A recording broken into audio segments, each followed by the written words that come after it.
10 силачей из разных стран приехали в столицу Иордании, чтобы поучаствовать в первых в истории Ближнего Востока международных соревнованиях по буксировке грузовиков.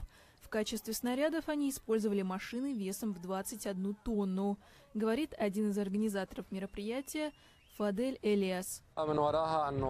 Такие состязания ни разу не проводились в нашем регионе. Мы хотели показать, что в арабском мире они тоже возможны. Силач из иорданского города Эр-Рамта Ахмад Абу Раджох считает событие крайне важным. Этот вид спорта никак не поддерживается в Иордании.